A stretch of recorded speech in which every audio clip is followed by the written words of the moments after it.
தினமணி ரமலான் ஈகை பெருநாள் மலர் இன்றைய நாளில் அறிமுகப்படுத்தப்படுகிறது. பெருநாள் வருவதற்கு முன்பே மலர் வரும் திருநாளாக இந்நாள் விளங்குகிறது. இது ஆண்டொன்றிற்கு பூக்கும் அதிசய குறிஞ்சி மலர், அல்ல அல்ல குறையாத செய்திகளை தாங்கிய அற்புத மலர். அறிஞர்களின் கட்டுரைகள், உயரிய சிந்தனைகள், சிறுகதைகள், கவிதைகள் என பாதுகாக்கப்பட வேண்டிய பொக்கிஷமாக இந்த இதழ் உங்கள் கைகளில் தவள இருக்கிறது. இந்த விழாவிற்கு வந்திருப்பவர்களை முறைப்படி வரவேற்பதற்காக தினமணி என் துணை ஆசிரியரும் ரமலான் மலர் குழுவின் உறுப்பினருமாகிய சர்ஃப்ராஸ் கான் அவர்கள் இப்பொழுது வரவேற்பு நிகழ்த்த வருவார்கள். அனைவருக்கும் வணக்கம். ரமலான் மலரை நம்ம ஆண்டுதோறும் வெளியிட்டு வருகிறோம். இந்த மலரை நம்ம இப்போ நேரமின்மை காரணத்தில் சீக்கிரமாக நம்ம தொடங்க வேண்டிய சூழ்நிலை இருக்கோம்.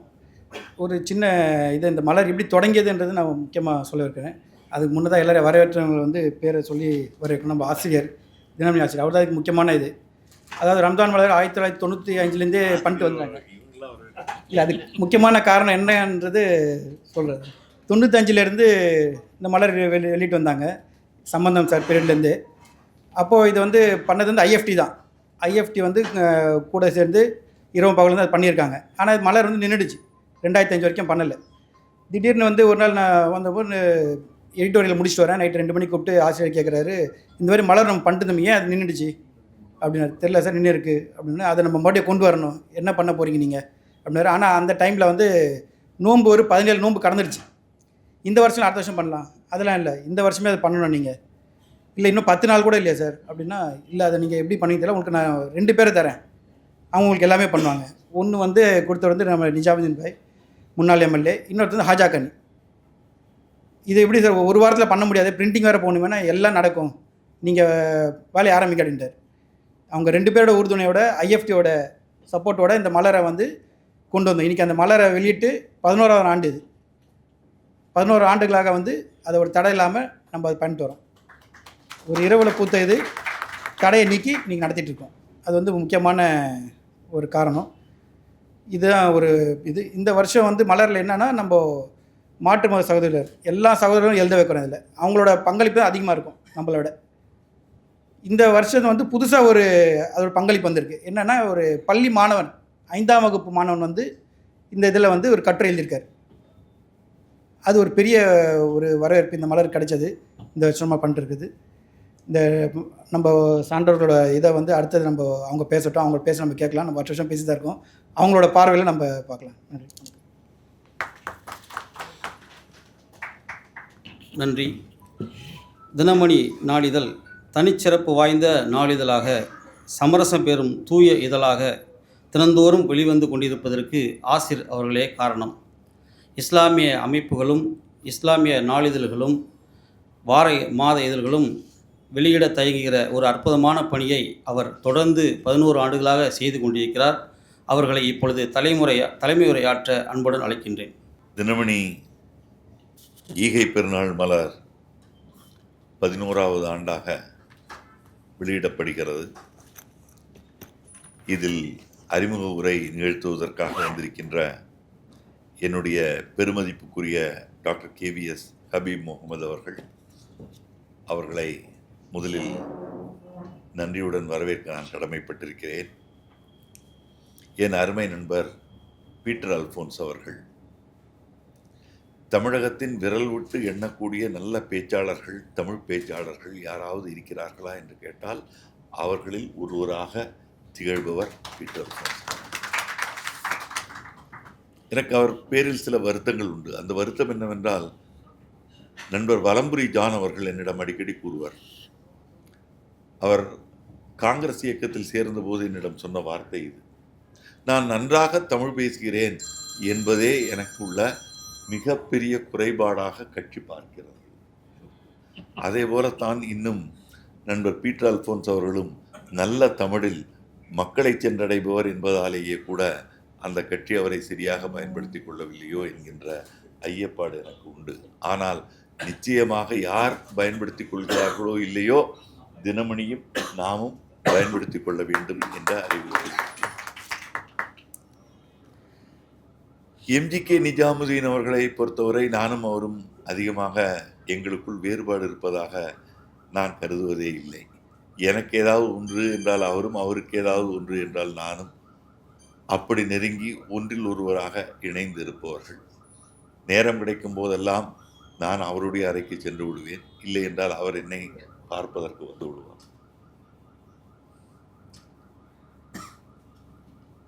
அதாவுல்லா அவர்கள் நன்றியுரை நிகழ்த்த இருக்கிறார்கள். அவர்களுக்கு முன்பேயே நான் என்னுடைய நன்றியை தெரிவித்துக் கொள்கிறேன். எங்கள் தலைமை நிருபர் திரு சர்ஃப்ராஸ் அவர்கள் சொல்லும்போது, இந்த மீண்டும் ஏன் ஈகை பெருநாள் மலர் ரம்ஜான் மலராக மட்டுமே இருந்தது, ஈகை பெருநாள் மலராக கடந்த 11 ஆண்டுகளாக வந்து கொண்டிருக்கிறதே, இது ஏன் மீண்டும் தொடங்கப்பட்டது என்பதற்கு அவர் ஒரு காரணம் சொன்னார். அதுவல்ல நிஜம், நிஜம் வேறு மாதிரி. தினமணியில் ஒரு சில செய்திகள் வந்திருந்தன. அதில் இஸ்லாம் குறித்த அந்த கருத்து தவறு, நீங்கள் சரியாக அந்த பெயரை வெளியிடவில்லை, அந்த கருத்து தவறாக இருக்கிறது என்று கூறி, மந்தை வழியிலிருந்து ஒரு ஹாஜியார் ஒருவர் என்னை சந்திக்க வந்தார். இரவு நேரம் நாங்கள் பேசிக் கொண்டிருந்தோம். அந்த ஹாஜியார் அவர்கள் சொன்னார், தப்பு தப்பாக நீங்கள் போடுகிறீர்கள் எங்கள் இஸ்லாமை பற்றி.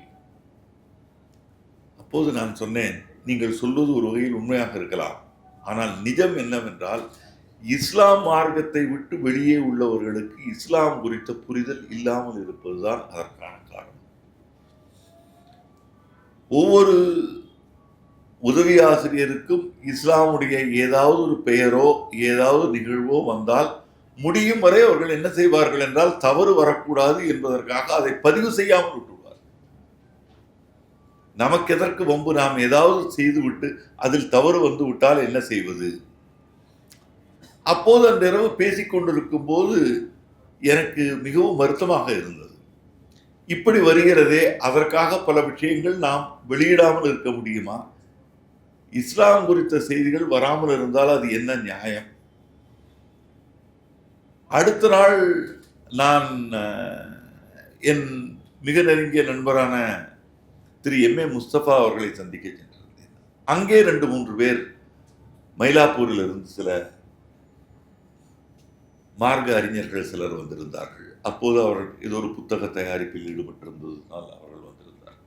அவர்களிடம் பேசிக்கொண்டிருக்கும் போது நான் சொன்னேன், இந்த புரிதல், இஸ்லாம் குறித்த புரிதல் மற்றவர்களுக்கு இல்லாமல் இருக்கிறது என்கின்ற கருத்து அங்கே மீண்டும் நாங்கள் அது குறித்து விவாதம் நடத்தினோம்.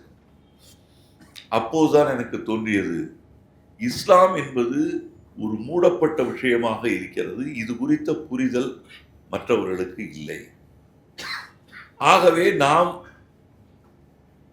ஈகை பெருநாள் மலர், முன்பு ரம்ஜான் மலராக இருந்தது, அதை நாங்கள் ஈகை பெருநாள் மலர் என்று மாற்றிய பெருமை நண்பர் பேராசிரியர் ஹாஜா கனி அவர்களுக்கும் நிஜாமுதீன் அவர்களுக்கும் தான் சேரும்.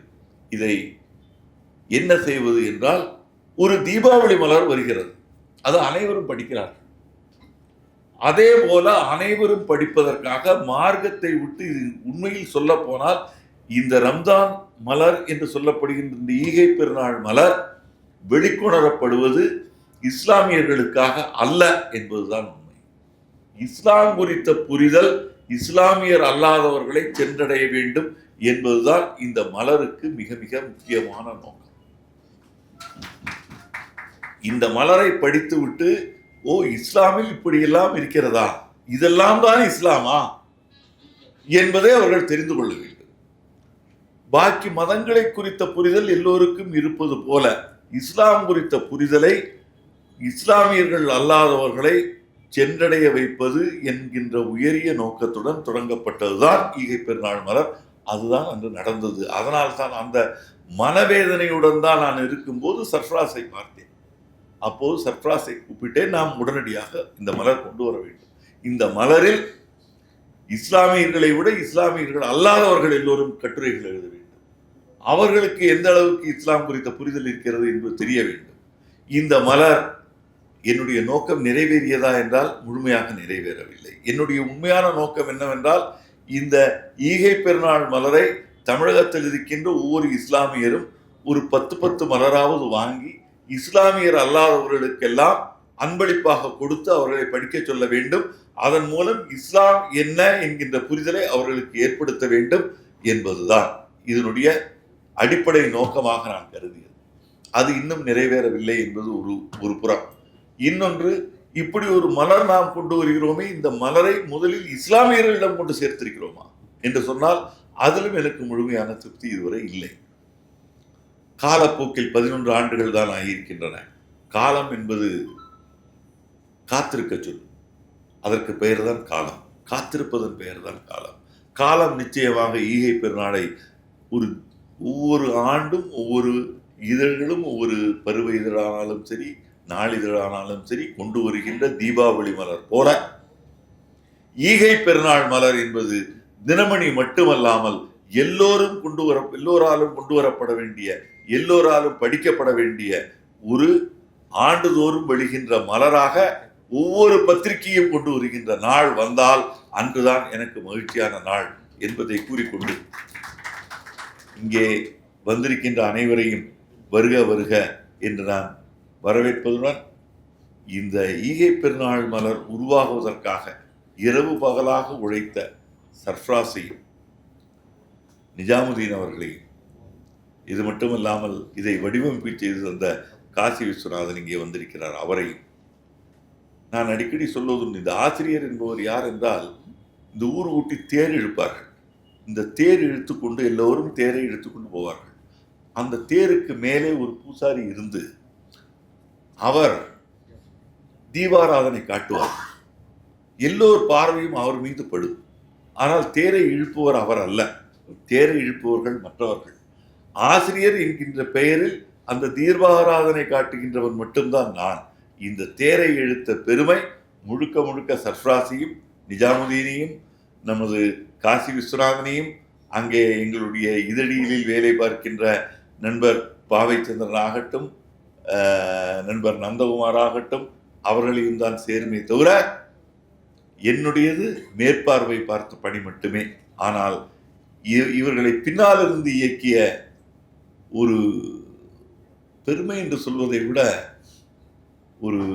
அதற்கு என்ன சொல்வது, பின்னாலிருந்து இயக்கியதில் கிடைத்திருக்கின்ற ஒரு மகிழ்ச்சி அடைந்தவன் நான் என்று கூறிக்கொண்டு 2026 ஆண்டுக்கான 11வது ஈகை பெருநாள் மலரை இங்கே உங்கள் முன்னால் அறிமுகப்படுத்துவதில் நான் பெருமிதப்படுகிறேன் என்று கூறி விடைபெறுகிறேன். நன்றி, வணக்கம். நிச்சயமாக ஆசிரியர்களுடைய எண்ணம் ஒரு நாள் வண்ணமாகும் இன்ஷா அல்லாஹ்.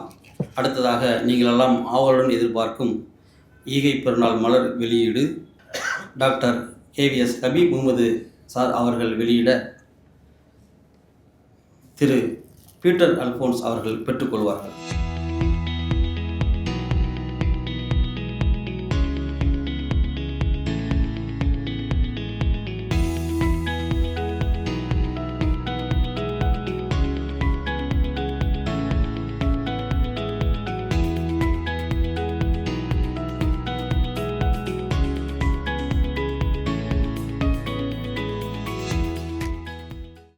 நன்றி.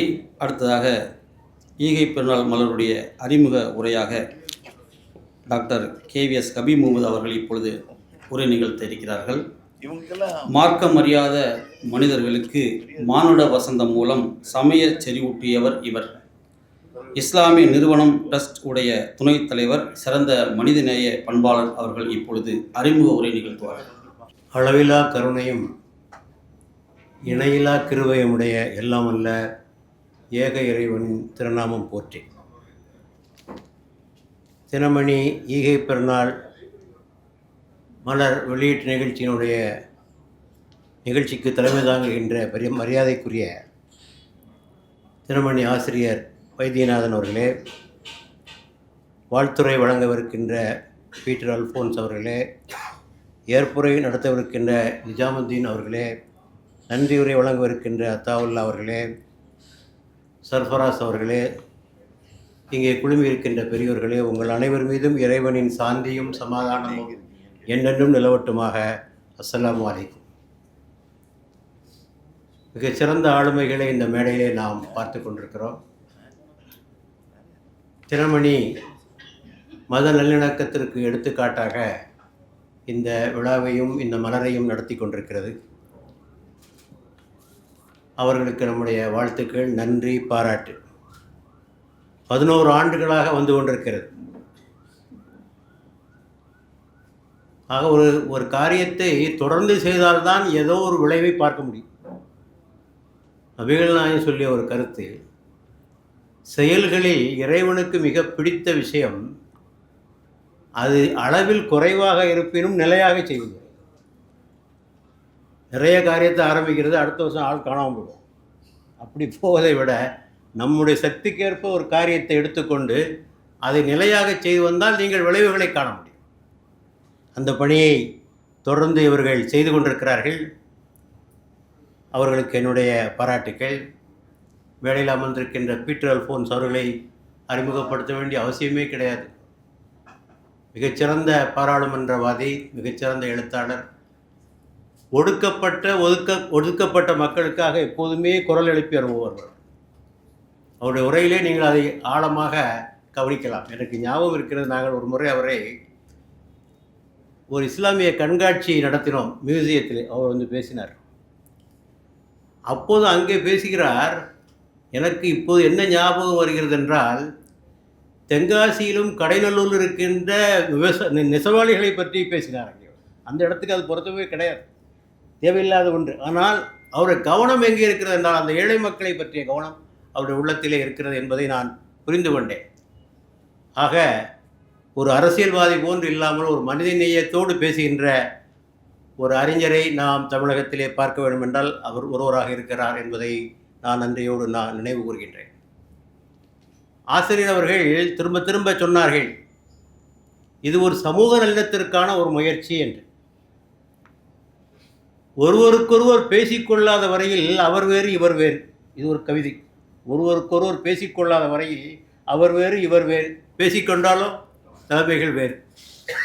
இன்றைக்கு இந்தியாவில் அதான் நடந்துக்கிட்டு இருக்கு. எத்தனையோ நூற்றாண்டுகளாக அருகருகே வாழ்ந்திருந்தும் பிற சமயங்களை பற்றிய ஞானம் மிக குறைவு, மிக மிக குறைவு. பிற சமுதாயங்களை பற்றிய புரிதல் மிக மிக குறைவு. அதுவே பல பிரச்சனைகளுக்கு காரணமாக இருக்கிறது. ஆசிரியர் அவர்கள் அவருடைய தலையங்கத்திலே 2022 எழுதியதை சொல்லுகிறேன். இதன் மூலம் என்றால் இந்த மலரின் மூலம் மத நல்லிணக்கம் ஏற்பட்டு இந்திய சமுதாயம் உலகுக்கே முன்னோடியாக ஒற்றுமை சமுதாயமாக திகழ வேண்டும் என்ற எண்ணத்துடன் ஆண்டுதோறும் ரமலான் மாதத்தில் இந்த மலர் வெளியிடப்படுகிறது என்று தலையங்கத்தில் எழுதியிருக்கிறார். அது ஒவ்வொரு ஆண்டிலும் அதை பற்றி குறிப்பிட்டுக் கொண்டே வருவதை பார்க்கிறோம். ஆக இந்தியா போன்ற ஒரு பன்மை சமுதாயத்திற்கு இந்த புரிதல் மிக மிக அவசியம். நீங்கள் ஒரு இந்துட்டு சென்று கேட்டு பாருங்கள் இஸ்லாத்தை பற்றி, அல்லது ஒரு முஸ்லீம் இடத்துல சென்று கேட்டு பாருங்கள்.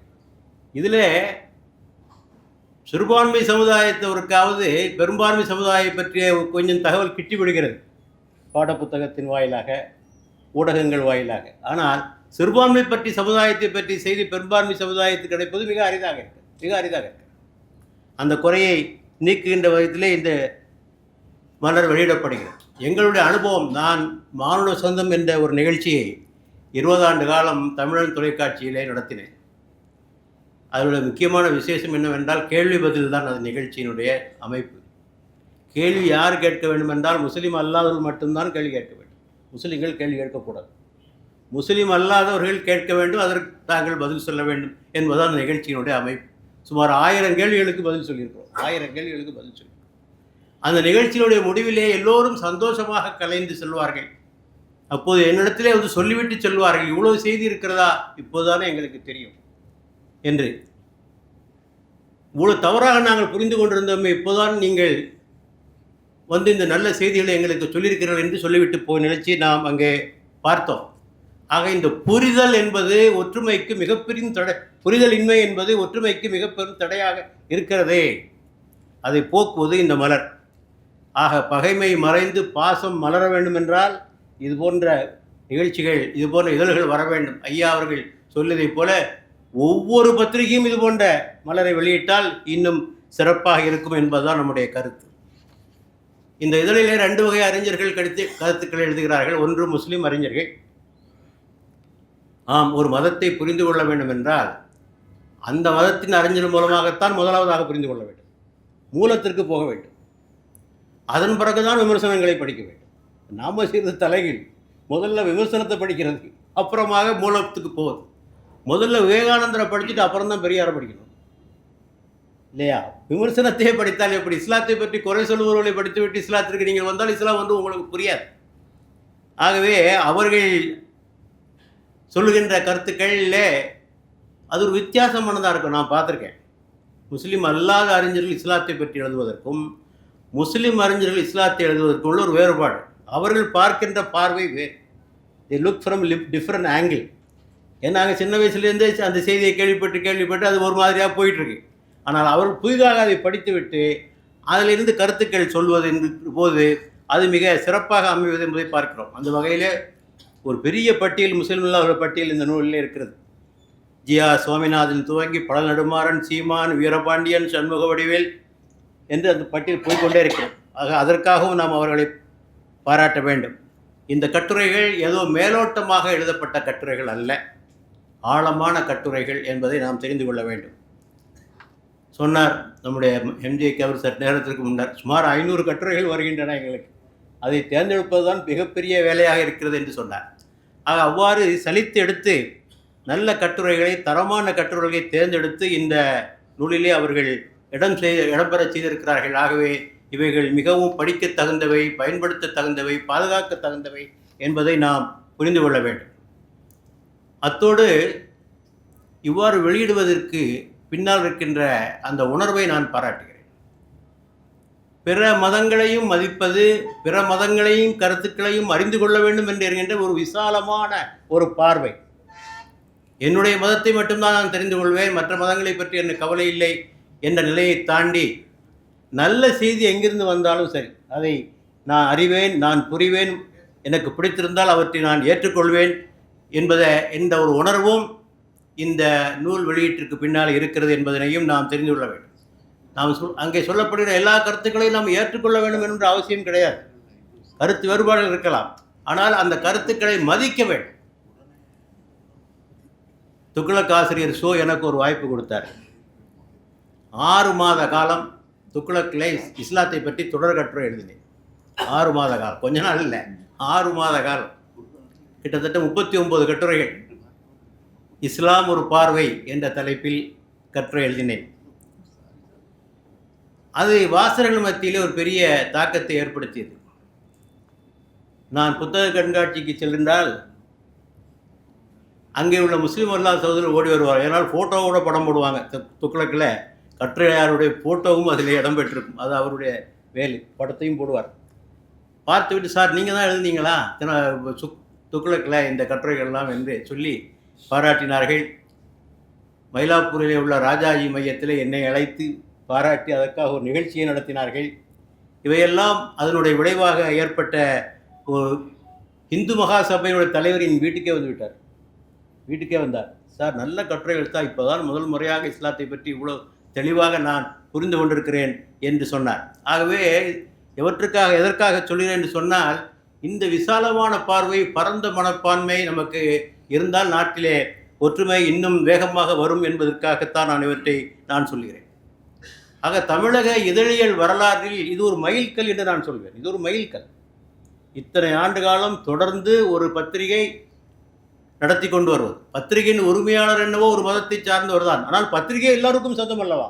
உரிமையாளர் ஒரு மதத்தை சார்ந்தவராக இருக்கலாம், ஆனால் பத்திரிகை எல்லோருக்கும் சொந்தம். அந்த அடிப்படையிலே இந்த நிலையை இங்கே உருவாக்கியிருக்கிறார்கள். அதற்காகவும் நான் அவர்களை மனந்திறந்து பாராட்டியாக வேண்டும்.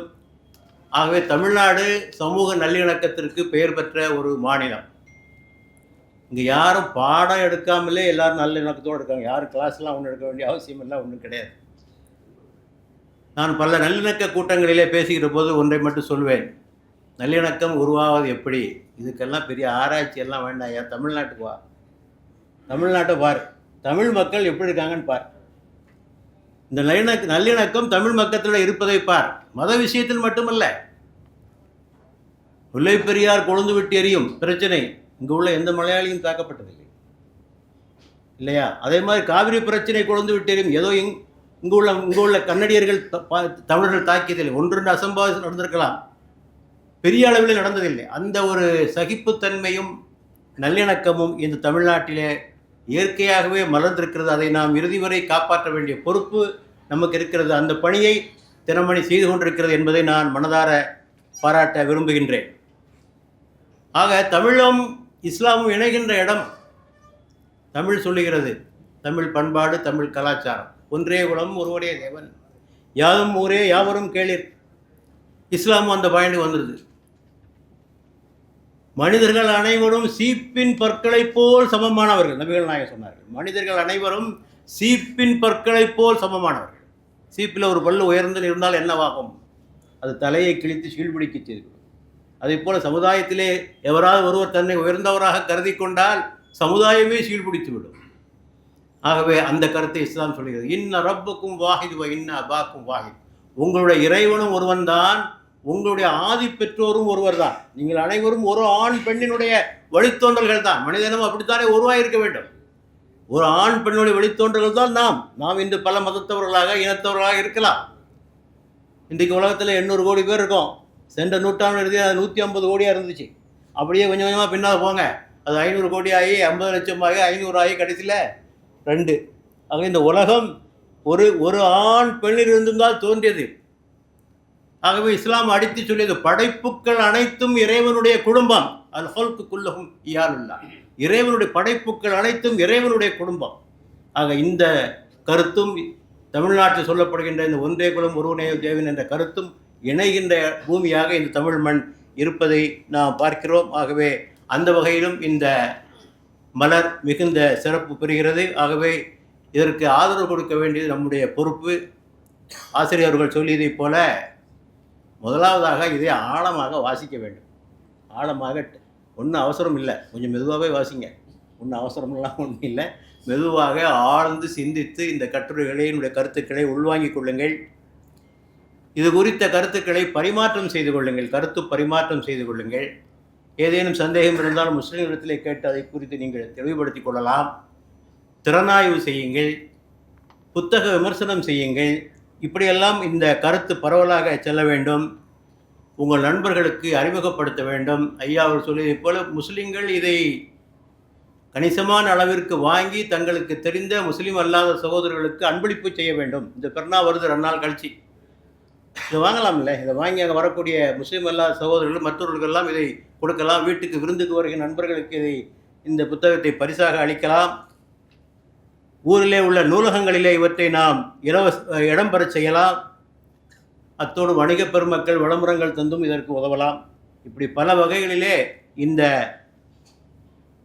நூல், இந்த இதழ் தொடர்ந்து வர நாம் அனைவரும் உதவி செய்ய வேண்டும் என்று கூறி, இந்த மலர் கொண்டு வருவதற்கு முக்கிய காரணிகளாக இருந்த ஐயா அவர்களுக்கும், எம்ஜேகே நிஜாமுதீன் அவர்களுக்கும், தம்பி சர்ஃபராஸுக்கும் மற்றும் அவர்கள் குறிப்பிட்ட பல ஆசிரியர் குழுவைச் சேர்ந்தவர்களுக்கும் எனது மனமார்ந்த நன்றியை தெரிவித்துக் கொண்டு, என்னை அழைத்தமைக்காகவும் நன்றியை தெரிவித்துக் கொண்டு இந்த அளவில் உரையை நிறைவு செய்கிறேன். எல்லா புகழும் இறைவன் ஒருவனுக்கு. தமிழ் இதழியல் வரலாற்றில் இந்த ஈகை பெருநாள் மலர் ஒரு மைல்கல் என்று ஐயா அவர்கள் சொல்லியிருக்கிறார்கள். அது முற்றிலும் உண்மை. ஐயா அவர்களுக்கு நன்றி. அடுத்ததாக வாழ்த்துரை. உரமூட்டும் பேச்சாலும் எழுத்தாலும் இடைவிடாத செயல்பாட்டினாலும் நல்லிணக்க களமாடுபவர், சிறுபான்மையினர் நல ஆணையத்தின் மூலம் பல்வேறு நலத்திட்டங்களை செயல்படுத்தியவர். இப்பொழுது பீட்டர் அல்போன்ஸ் ஐயா அவர்கள் நம்முடைய வாழ்த்துரை வழங்க வருகிறார்கள். தமிழகத்தினுடைய பாரம்பரியமான பத்திரிகையான தினமணியினுடைய ஒரு அற்புதமான முயற்சியாக ஈகை பெருநாள் மலர் என்கிற இந்த சிறப்பான முன்னெடுப்பை அறிமுகப்படுத்துகின்ற இந்த அருமையான விழாவிற்கு தலைமையேற்றிருக்கின்ற நான் பெரிதும் மதிக்கின்ற பத்திரிகை உரையில தனக்கென தனி முத்திரை பதித்து தினமணியை ஒரு பத்திரிகையாக இல்லாமல் ஒரு இயக்கமாகவே நடத்தி கொண்டிருக்கின்ற என் அன்பிற்கும் மரியாதைக்கும் உரிய அன்பு சகோதரர் வைத்தியநாதன் அவர்களே, இந்த மலரை அறிமுகப்படுத்தி பேசிய பெருமதிப்புக்குரிய பேராசிரியர் டாக்டர் ஹபீப் முகமது அவர்களே, இந்த மலரை ஒருங்கிணைத்து மிக சிறப்பாக வெளியிடுவதற்கு ஏற்பாடு செய்த மேனாள் சட்டமன்ற உறுப்பினர் நிஜாமுதீன் அவர்களே, சஃப்ராசி அவர்களே, தினமணி பத்திரிகையினுடைய ஆசிரிய குழுவினை சார்ந்தவர்கள், புகைப்பட கலைஞர்கள் மற்றும் இந்த அருமையான மலர் மிக வண்ணமான அழகான மலராக வெளிவருவதற்காக உதவி செய்த தொழிலியல் முறையை சார்ந்த அத்தனை சகோதரர்களுக்கும் என்னுடைய நன்றியையும் வணக்கத்தினையும் வாழ்த்துக்களையும் தெரிவித்துக் கொள்கிறேன். அருமைக்குரிய நம்முடைய தினமணி பத்திரிகையினுடைய ஆசிரியர் வைத்தியநாதன் அவர்கள் இந்த காலத்திற்கு தேவைப்படுகின்ற ஒரு மிகப்பெரிய முயற்சியினை தன்னுடைய பத்திரிகையின் மூலம் வெளிக்கொண்டிருப்பது ஒரு மிகப்பெரிய நினைத்து பாராட்டுவதற்குரிய ஒரு அற்புதமான செயல் என்று நான் கருதுகிறேன். நம்முடைய மரியாதைக்குரிய டாக்டர் ஹபீப் அவர்கள் இங்கே தன்னுடைய உரையை ஆற்றுகின்ற போது ஒரு கருத்தினை பகிர்ந்தார்கள். இஸ்லாமை பற்றி இஸ்லாத்திற்கு வெளியே உள்ளவர்களுக்கு புரிதல் வேண்டும், அறிதல் வேண்டும், தெளிதல் வேண்டும் என்று சொன்னார்கள். அது ஒரு காலத்தினுடைய தேவை.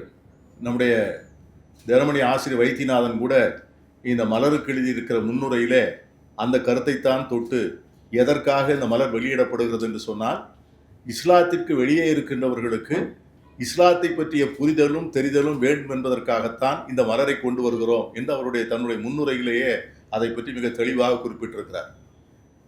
ஆனால் எனக்கு ஒரு நீண்ட நாள் சந்தேகம். நான் இஸ்லாத்தை தொடர்ந்து வாசித்துக் கொண்டிருப்பவன், அதை பற்றி நிறைய செய்திகளை படிப்பவன். இஸ்லாத்தை பற்றி இஸ்லாமியர்களே சரியாக புரிந்து கொண்டிருக்கிறார்களா என்கிற ஒரு மிகப்பெரிய கேள்வியும் இந்த காலத்திலே கேட்கப்பட வேண்டிய கேள்வி. இன்று புவி அரசியலை பார்க்கிறோம், ஜியோ பாலிட்டிக்ஸ். இந்த புவி அரசியலிலே இன்று நடக்கின்ற மிகப்பெரிய யுத்தம், அந்த யுத்தத்திலே களமாடுகின்ற நாடுகள், அதிலே அணிவகுத்து நிற்கின்ற நாடுகள் ஒரு நேர்மையற்ற, ஒரு தேவையற்ற, ஒரு அநியாயமாக திணிக்கப்பட்ட ஒரு யுத்தத்தை தட்டி கேட்க முடியாத நாடுகளாக மற்ற நாடுகள் இருப்பதை பற்றி கவலை இல்லை. ஆனால் சீப்பின் பற்கள் என்று சொல்கிறீர்கள் அல்லவா, அந்த நாடுகளுக்கு கூட அந்த புரிதல் இல்லையே. ஏன்? ஏனென்றால் இஸ்லாத்தை பற்றிய புரிதல் இல்லை என்பதுதான் பொருள். இன்னைக்கு அமெரிக்கா எடுக்கிற முன்னெடுப்புக்கு ஐரோப்பிய நாடுகள் ஒத்துழைப்பு தர மறுக்கிறார்கள். இன்றைக்கு நேட்டோ நாடுகள் என்று சொல்லக்கூடிய நாடுகள் அதற்கான ஒத்துழைப்பை தரமாட்டோம், நாங்கள் எங்களுடைய யுத்த கப்பல்களை அனுப்ப மாட்டோம் என்று சொல்லுகிறார்கள். ஆனால் தாயாக, பிள்ளையாக, அண்ணன் தம்பியாக ஒரே இறைவனை வழிபடுகிறோம் என்று சொல்லுகின்றவர்கள் இந்த அநியாயத்திற்கும் இந்த அக்கிரமத்திற்கும் துணை போகிறார்களே, அதற்கு காரணம் என்னவென்று சொன்னால் இஸ்லாத்தை பற்றி அவர்கள் சரியாக புரிந்து கொள்ளாததுதான். இது இன்றைக்கு இருக்கிற ஜியோ பொலிட்டிக்கல் சிச்சுவேஷன். இந்திய அரசியல் எப்படி இருக்கிறது? இந்திய அரசியலில் இன்று ஒரு நெருக்கடியான காலகட்டத்துக்கு தள்ளப்பட்டிருக்கிறோம். பிறந்த மண்ணில், சொந்த மண்ணில் நாம் பாடுபட்டு ரத்தம் சிந்தி உயிர் கொடுத்து வளர்த்த மண்ணில் நாமே அந்நியர் என்று நாம் நினைக்கக்கூடிய அளவிற்கு நம்முடைய காலச்சூழல் நம்மை உள்ளே தள்ளி இருக்கிறது என்று சொன்னால் ஒரு இந்திய குடிமகனுக்கு இதை விட என்ன சோகம் வர முடியும்? ஒரு 3 மாதத்திலே ஒரு 4-5 பேர் பொது இடங்களிலே வதைக்கப்பட்டு சித்திரவதை செய்யப்பட்டு உயிரோடு கொல்லப்படுகிறார். என்ன அடையாளம்? ஒருவரை பார்த்து சொல்றார், நீ சீனாக்காரன். அவர் நார்த் ஈஸ்ட், வடகிழக்கு மாநிலத்தை சேர்ந்தவர். கேரளாவிலே ஒருவர், படித்த மாநிலம், பண்பட்ட மாநிலம், நாகரிகம் நிறைந்த மாநிலம், அந்த மாநிலத்தில் ஒருவரை கொல்லுகிறார்கள். படித்த இளைஞர்கள். என்ன காரணம்? நீ பங்களாதேஷி, அவர் இந்தியர், இந்து. இதற்கெல்லாம் என்ன காரணம் என்று சொன்னால் அங்கே விதைக்கப்படுகின்ற வெறுப்பு அரசியல். இப்ப இன்னைக்கு வைத்தியநாதன் அவர்களை நான் ஏன் பாராட்டுகிறேன் என்று சொன்னால், இந்த வெறுப்பு அரசியல் என்கிற முள்ளை எடுப்பதற்கு இதை போன்ற புத்தகங்கள், மலர்கள் தான் அதற்கு துணை செய்ய முடியும். நம்ம நிறைய படிக்கிறோம். இப்போ ஈகை திருநாளை பற்றி நம்முடைய மணிச்சுடர் பத்திரிகை, இந்திய யூனியன் முஸ்லீம் வெளியிடுகிற பத்திரிகை, அதில் வெளியிட்டால் எத்தனை பேர் படிப்பார்கள்? என் அருமை நண்பர் ஜவாஹிருல்லா இருக்கிறார்கள், ஒற்றுமை என்கிற அருமையான வார நடத்துகிறார்கள், அதில் எத்தனை பேர் படிப்பார்கள்? இஸ்லாமிக் புக் ட்ரஸ்ட் இருக்கு, அதில் போட்டால் எத்தனை பேர் படிப்பாங்க?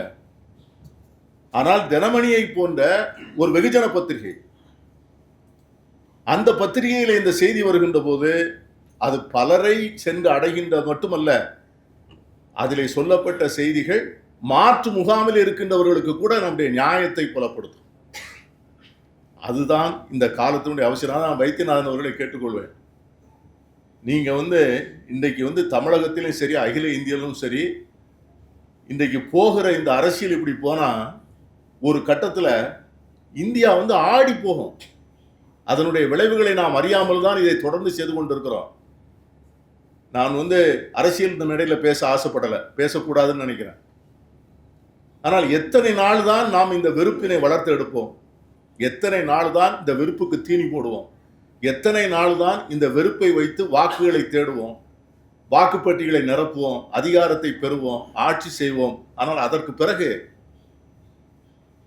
அந்த ஒரு மலர்ல நிஜாமுதீன் அடுத்தோட கேட்டுக்கொள்கிறேன், இந்திய சுதந்திரத்திற்கு இஸ்லாமியருடைய பங்கை பற்றி ஒரு 2 கட்டுரைகள் கண்டிப்பாக வர வேண்டும்.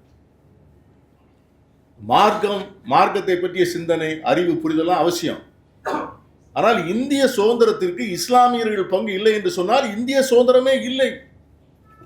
நேதாஜி சுபாஷ் சந்திர போஸ் அவர்கள் பர்மாவிலே போய் அங்கே போய் பெரிய நிதி திரட்டுகிறார். நேதாஜி சுபாஷ் சந்திர போஸ் ஐஎன்இ ஆரம்பிக்கும் போது வருடம் என்ன, 1 கோடி ரூபாய் கொடுக்கிறார் ஹபீப் என்கிற தொழிலதிபர். 1 கோடி. 1 கோடி என்பது இன்னைக்கு நம்ம சொல்ல போனா $1 பில்லியன். அதை ரொம்ப சாதாரணமா கொடுக்கிறார். நம்ம பெக்க போக வேண்டாம். நம்ம திருச்சியில் ஜமால் முகமது கல்லூரி அவருடைய தாளார் ஜமால் முகமது சாஹிப் அவர்கள் மகாத்மா காந்தி நேரா வர்றார். அவரிடம் நன்கொடை கேட்கிறார் வெள்ளையனை வெளியேறு இயக்கத்திற்கு. உடனே ஜமால் முகமது சாஹிப் என்ன சொல்றார் தெரியுமா? அந்த செக்கில் அவர் எழுதல, கையெழுத்து போட்டு நீங்க ஃபில்அப் பண்ணிக்கணுங்கன்னு காந்திகிட்ட கொடுக்குறார்.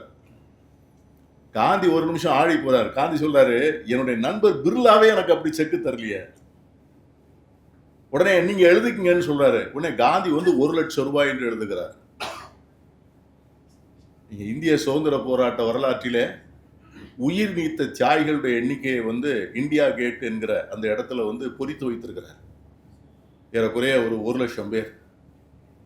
இந்த 1 லட்சம் பேர்ல 60,000 பேர் இஸ்லாமியர்கள். 60,000 பேர் இஸ்லாமியர்கள். இன்னைக்கு புதிய இந்தியா உருவாவதற்கு காரணமாக இருந்த, இப்போ நம்ம சொல்லலாம் ஐஐடி, ஐஏஎம், லலித் கலா அகாடமி, சாகித்ய அகாடமி, இதையெல்லாம் உருவாக்கி தந்தவர் யார்? நம்முடைய முதல் கல்வி அமைச்சர் மௌலானா அபுல் கலாம் ஆசாத் அவர்கள். இதெல்லாம் இந்தியாவுக்கு இஸ்லாமியர்கள் தந்த பங்களிப்பு. இந்த நாட்டிற்கும் அவர்களுக்கும் சம்பந்தமில்லை என்பது போலவும், அவர்கள் இந்த நாட்டினுடைய வளர்ச்சியை குடித்து இந்த நாட்டிலே ஒரு பாரசைட்ஸ், ஒட்டுண்ணிகளாக வளர்கிறார்கள் என்பதை போன்ற ஒரு தோற்றம் வளர்த்தெடுக்கப்படுவது இந்த நாட்டுக்கு நல்லதல்ல. அதை அந்த தோற்றத்தை உருவாக்குவதற்கு சிலர் முயற்சி செய்கின்ற போது அதை யார் எதிர்த்து களமாட முடியும் என்றால் பாதிக்கப்பட்ட நாம் களமாட முடியாது. வைத்தியநாதன் தான் களமாடணும். வைத்தியநாதனை போன்றவர்கள் முன் வந்துதான் அந்த நியாயத்தை கேட்க முடியுமே ஒழிய ஹபீப் சாஹிபோ, நிஜாமுதீனோ, பீட்டர் அல்போன்ஸோ அதை போய் கேட்க முடியாது. ஆகவேதான் வைத்தியநாதனை நான் பாராட்டுகிறேன். அருமையான கட்டுரை. அவர் ஜஸ்டிஸ் வைத்தியநாதன் கட்டுரையை நான் படித்தேன். அருமையாக அவர் ஜஸ்டிஸ் வைத்தியநாதன் கட்டுறன்னு எனக்கு ஒரு இன்ட்ரெஸ்ட் இருக்குது. அவர் என்ன சொல்றாருன்னு பார்ப்போம் அப்படின்னு சொல்லிட்டு சாரி ஜஸ்டிஸ் சுவாமிநாதன் சாரி ஒரு ஜஸ்டிஸ் சுவாமிநாதன் அவர் ஒரு அருமையான தகவலை சொல்றாரு. பரமாச்சாரியர் சுவாமிகள் காஞ்சிபுரத்திலிருந்து வர்றாரு. காஞ்சிபுரத்திலிருந்து அவர் ஹைதராபாத்து போகின்ற போது ஹைதராபாத் நிஜாம் அவரை ராஜாங்க ரீதியாக வரவேற்கிறார். ராஜாங்க ரீதியாக வரவேற்பது மட்டுமல்ல, பரமாச்சாரிய சுவாமிகள் தங்குகின்ற செலவை, ஒரு நாள் செலவை ஹைதராபாத்துடைய நிஜாம் அரசாங்கம் ஏற்றுக்கொள்கிறது. ஆனால் நம்ம நிஜாமை பற்றி என்ன சொல்ல நினைக்கிறோம்? ரசாக்கர்கள், அவர்கள் இந்துக்களை வெட்டி அழித்தார்கள், இந்து மதத்தை அழிப்பதிலே கவனமாக இருந்தார்கள். இப்படித்தான் நம்முடைய புரிதல் இருக்கிறது, எனக்கு கூட.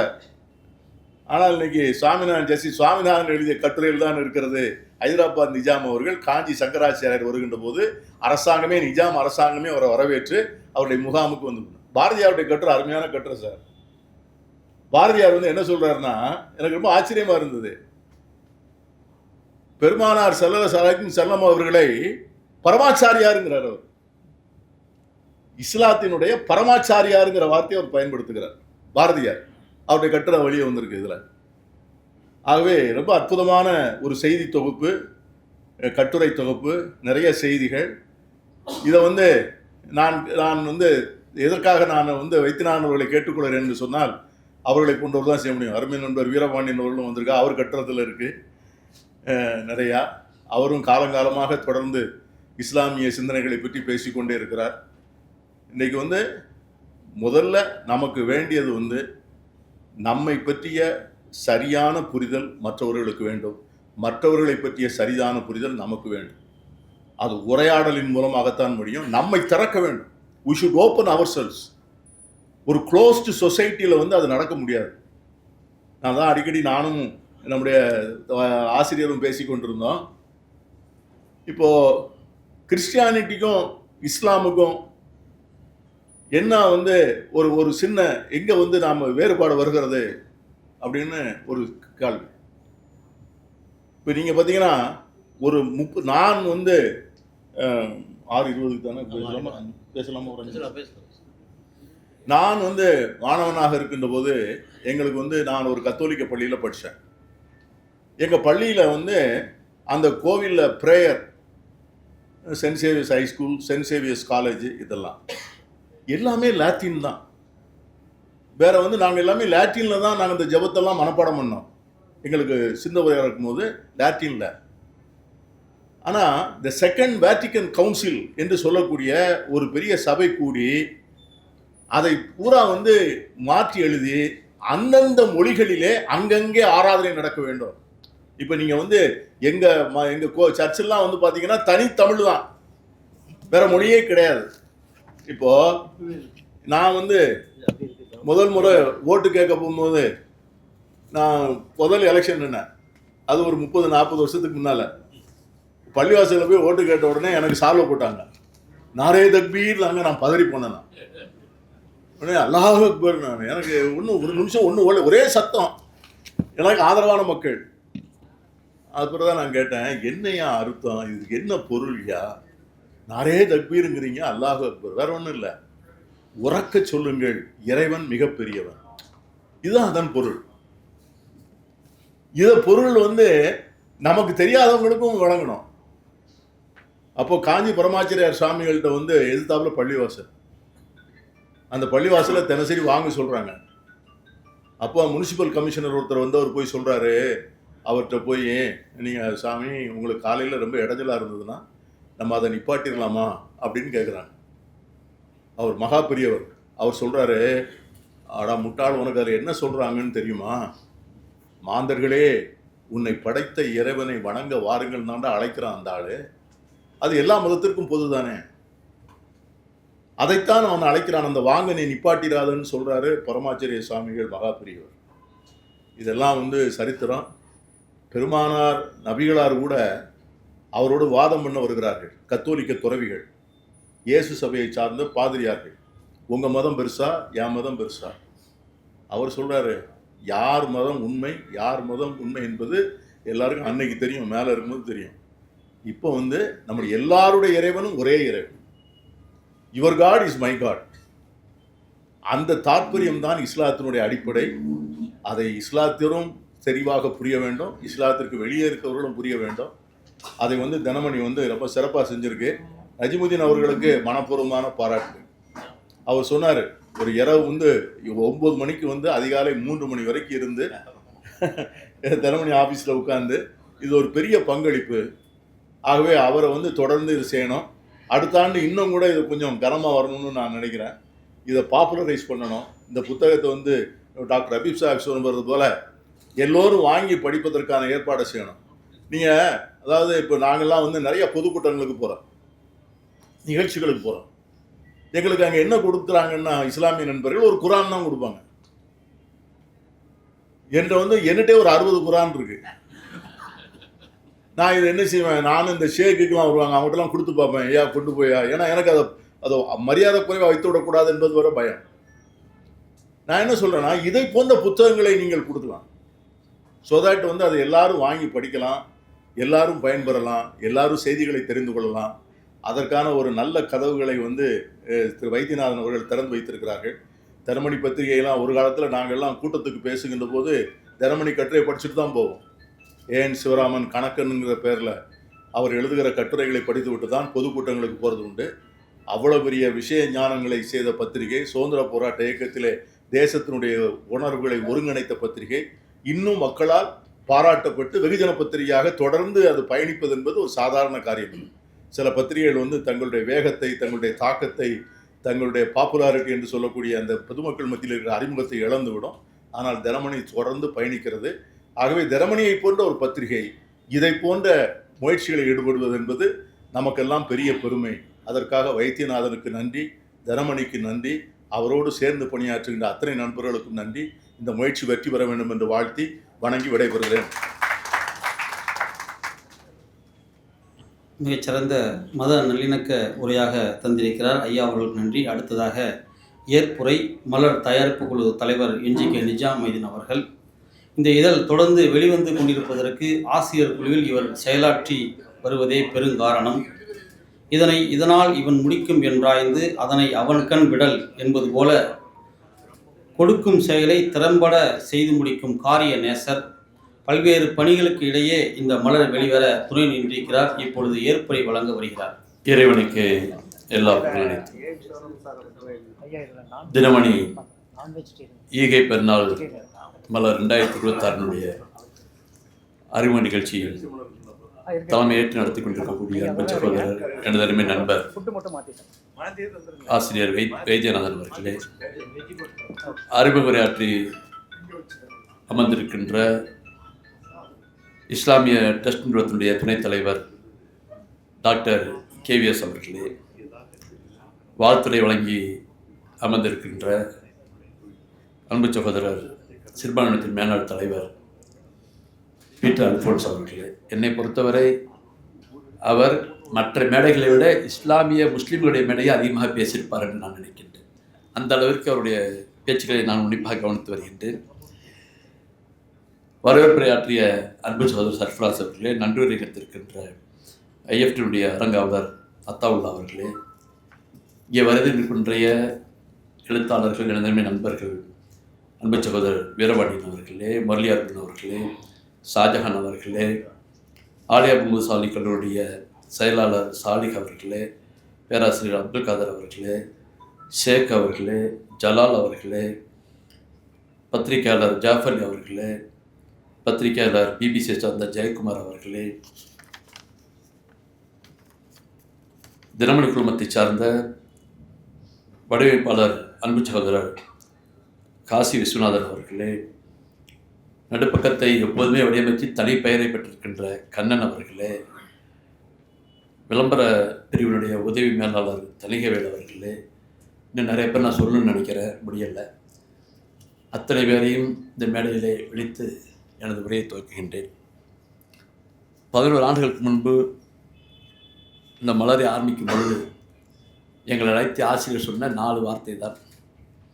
அதை தவிர இன்றை வரை எதிலையுமே அவர் தலையிட்டதாக எனக்கு தெரியும்.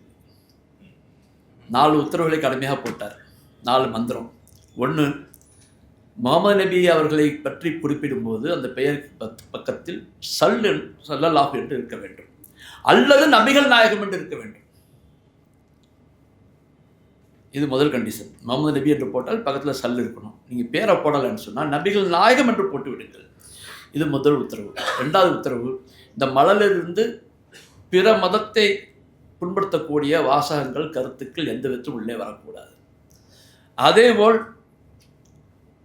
பிற மதத்துக்காக எழுதும்போது இஸ்லாத்தை இம்மியளவு கூட குறைத்து மதிப்பிடும்படியான கட்டுரைகள் இதில் வந்து விடக்கூடாது. 3. 4வது விஷயம், உங்களுக்குள்ள 1000 பிரிவு இருக்கலாம், அந்த பிரிவினைகள் இங்கே உள்ள வந்து நுழைச்சிடக்கூடாது. 4 உத்தரவுகளை தெளிவாக கொடுத்தார். அன்றிலிருந்து இன்று வரை ஒரு பரிணாம வளர்ச்சி. இன்னைக்கு கிட்டத்தட்ட 30 கட்டுரைகள் வெளியே வந்திருக்கின்றன. இந்த 30 கட்டுரைகளில் ஒரு ஆளுமையான கட்டுரைகள் என்று பார்த்தால் முஸ்லீம் அல்லாத நண்பர்கள் எழுதியதுதான் கிட்டத்தட்ட 14 கட்டுரைகள். 30ல் 14 கட்டுரைகள். இன்னும் நிறைய எனக்கு போடுறதுக்கு நிறைய வாய்ப்பு இருந்தது.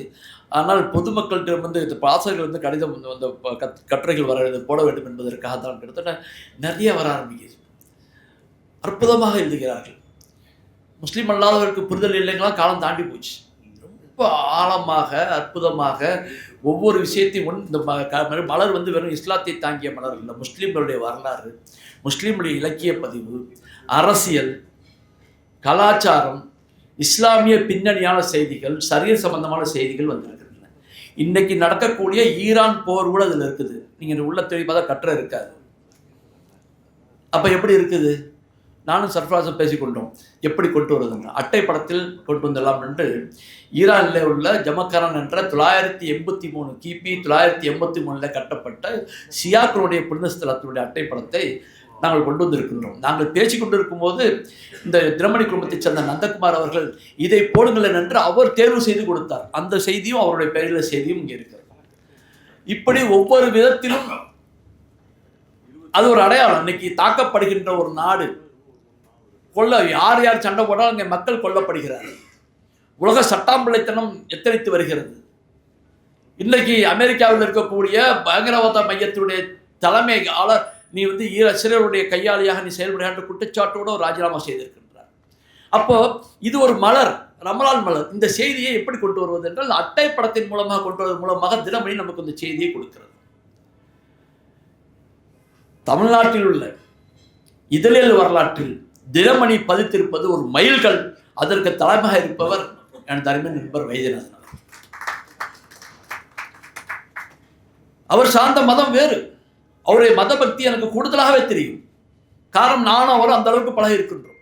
ஆனால் அந்த நிலையிலும் சகோதர சமயத்தை முன்கொண்டு வர வேண்டும் என்றதிலே ஒரு படி மேலே போய் எல்லோருக்கும் முன்னணியாக இருந்து செய்திகளை யாருக்கும் மாங்கு இல்லாமல் கொண்டு வர வேண்டும் என்ற நிலையிலே கொண்டு வந்திருக்கின்றார்.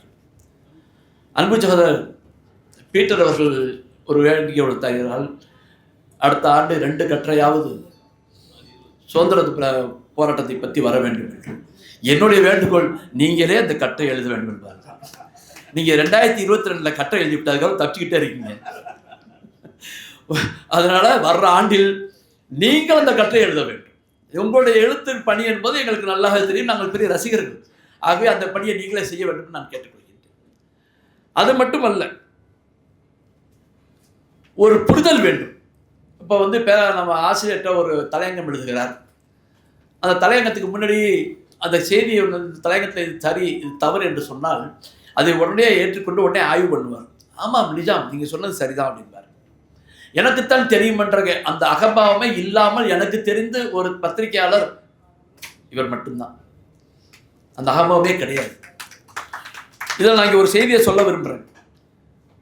இப்போ இருக்கக்கூடிய நீதிபதி லட்சுமி நாராயணன் அவர்கள் எனது நெருங்கிய நண்பர். அவர் ஒரு கட்டுரையை 3 ஆண்டுகளுக்கு முன் நிறைய கட்டுரை எழுதியிருக்கிறார். இந்த வருஷம் அவருக்கு எழுத முடியல, கிட்டத்தட்ட 5 கட்டுரைகளுக்கு மேல் தந்திருக்கிறார்.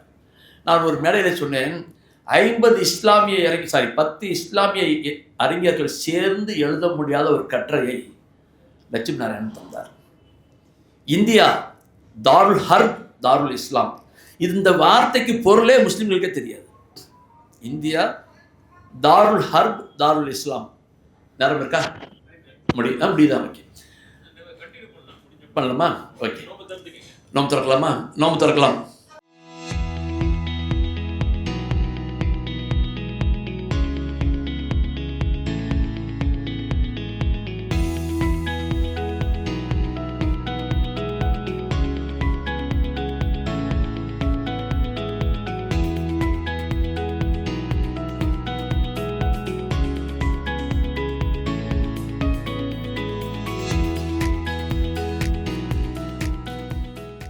லட்சுமி நாராயணன் அவர்கள் இப்போது நீதிபதியாக இருக்கின்றார். அவர் கட்டுரை எழுதுகிறார், இஸ்லாம் இந்தியா இஸ் தாருல் ஹர்ப் தாருல் இஸ்லாம் என்று அந்த கட்டுரைக்கு பெயர்.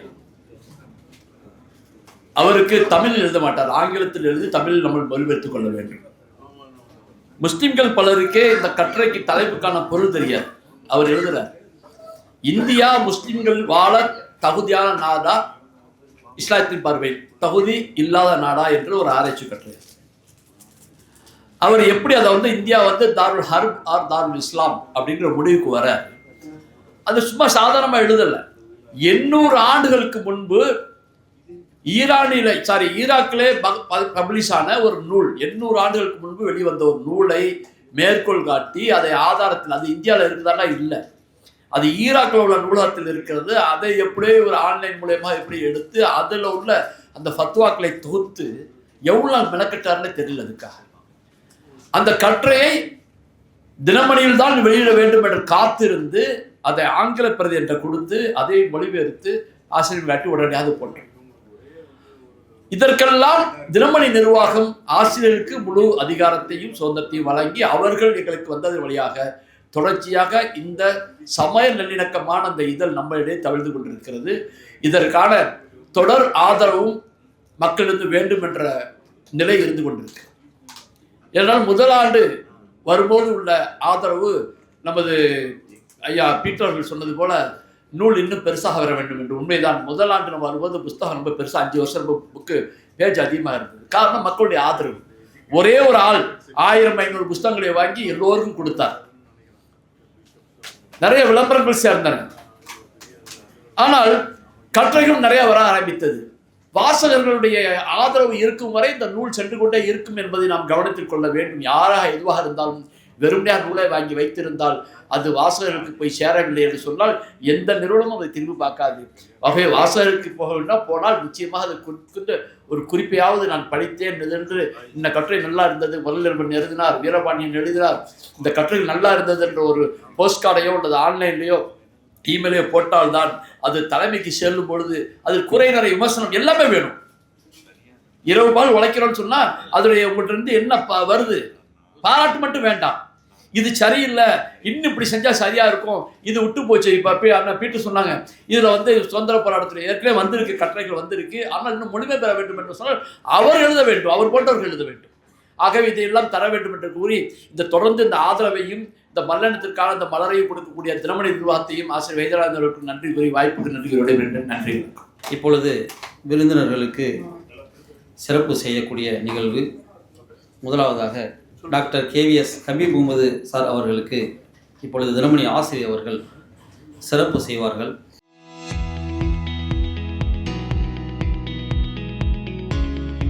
அடுத்ததாக திரு சா பீட்டர் அல்போன்ஸ் அவர்களுக்கு ஆசிரியர் அவர்கள் சிறப்பு செய்வார்கள்.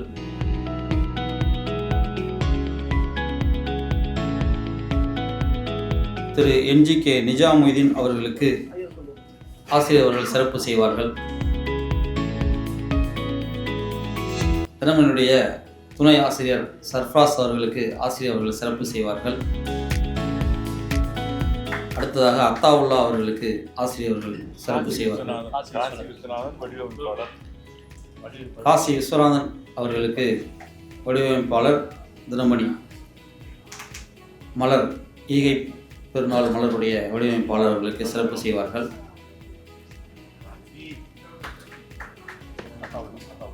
அத்தாவுல்லா அவர்களுக்கு ஆசிரியர் அவர்கள் சிறப்பு செய்வார்கள்.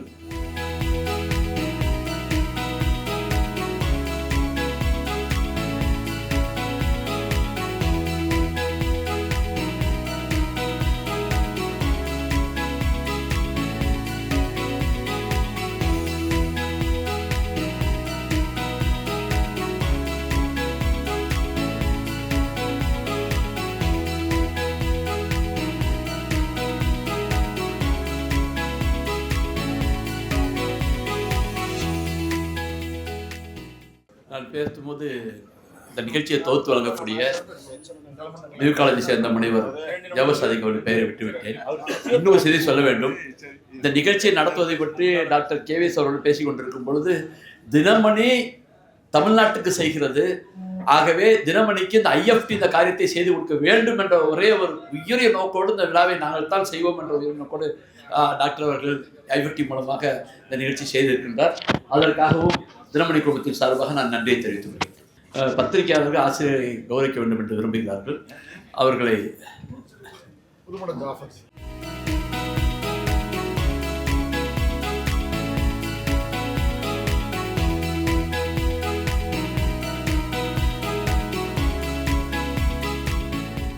நன்றி.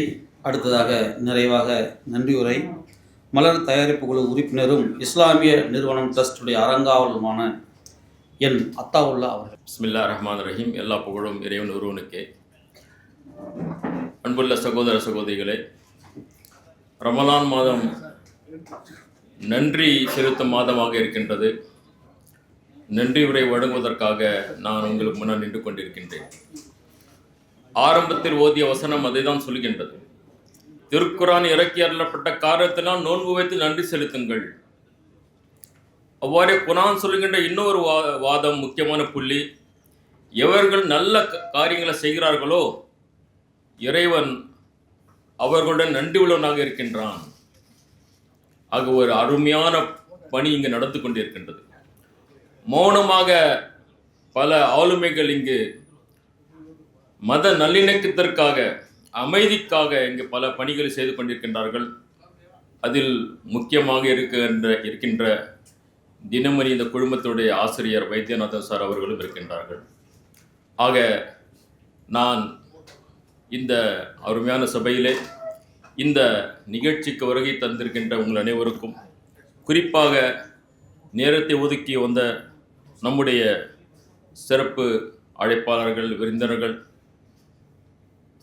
பீட்டர் அல்ஃபோன்ஸ் சாஹிப் அவர்களுக்கும், டாக்டர் KVS ஹபீப் முகமது சாஹிப் அவர்களுக்கும், நிஜாமுதீன் பாய் அவர்களுக்கும், மேலும் இங்கு வந்திருக்கின்ற எழுத்தாளர்கள், பேச்சாளர்கள், பெரும் ஆளுமையாளர்கள், மீடியா பர்சன்ஸ், பாம்ஷருடைய இந்த நிர்வாகிகள் கூட அனைவருக்கும் மனமார்ந்த நன்றியினை செலுத்திக் கொள்கின்றேன்.